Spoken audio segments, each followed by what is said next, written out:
The Card Castle by Daniel Ho.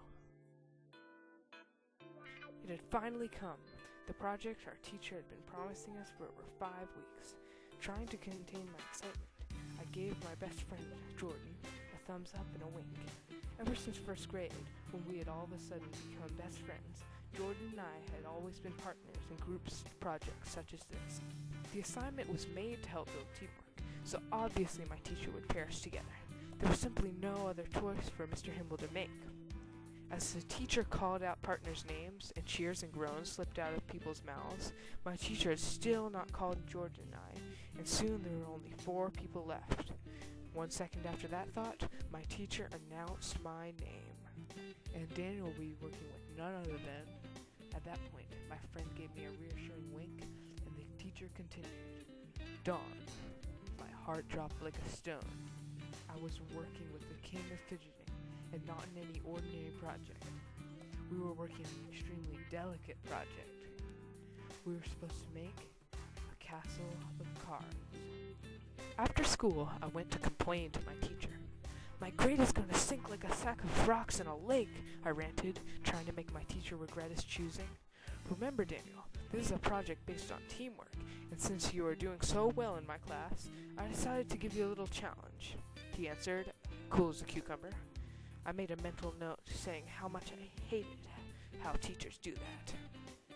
I ranted on while Mr. Himble sat there, unaffected, and I knew he was probably laughing inwardly, but I wouldn't stop. He finally told me that he had made his decision and that I could go ahead making a fool of myself in front of the security cameras, and that if I got a bad grade, my parents could settle it with him personally.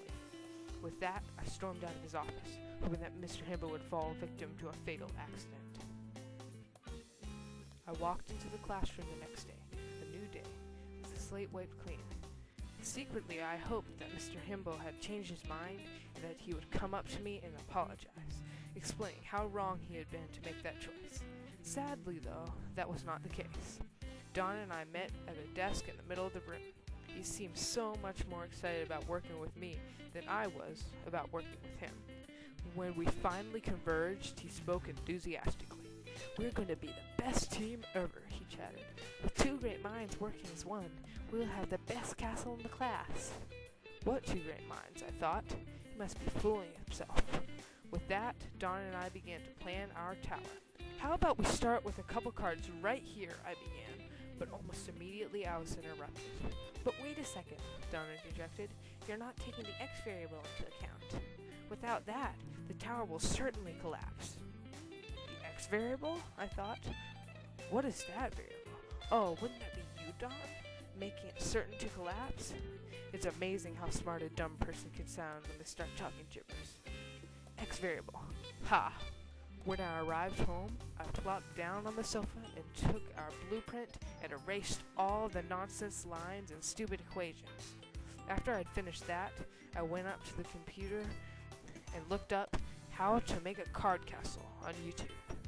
On day 2 of the project, I walked into the class, confident in my new card castle making skills, and I handed Don the copy of the blueprint, telling him to memorize it.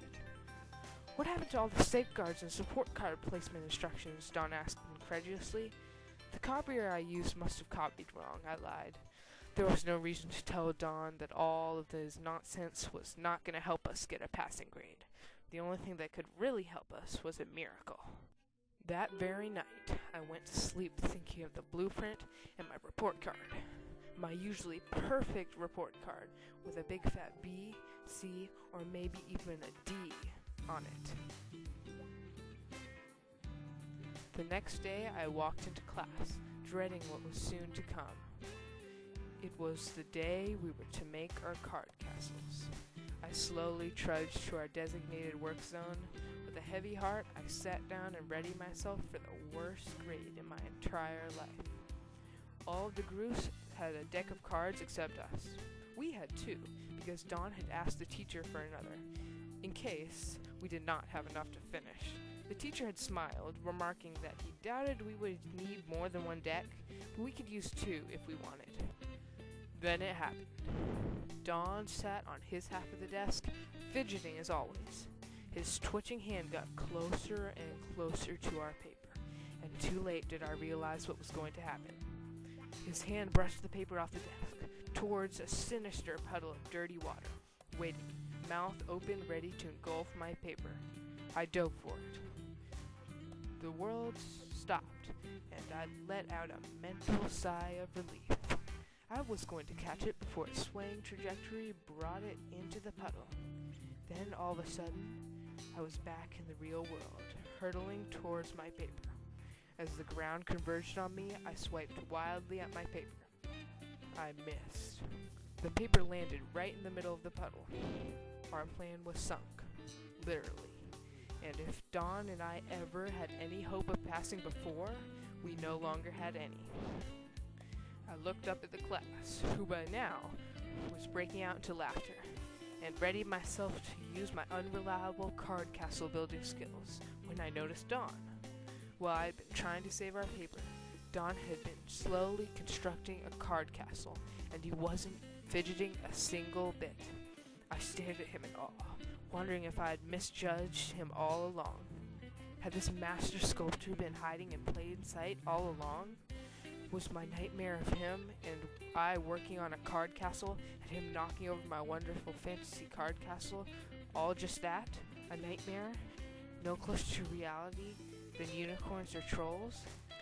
The next day came, and my parents and I went to the school to witness the awards. I was jittery. Then came my castle. Dawn's castle, really. And this castle's the award winner for the best in the class, said Mr. Himble, beaming. These two winners' names are Dawn and Daniel, but they will not be needing the extra 5 bonus points on their project, for the simple reason that they both got a 100. He handed both of us a ribbon, and we exchanged prideful glances with each other. I will never underestimate a person again.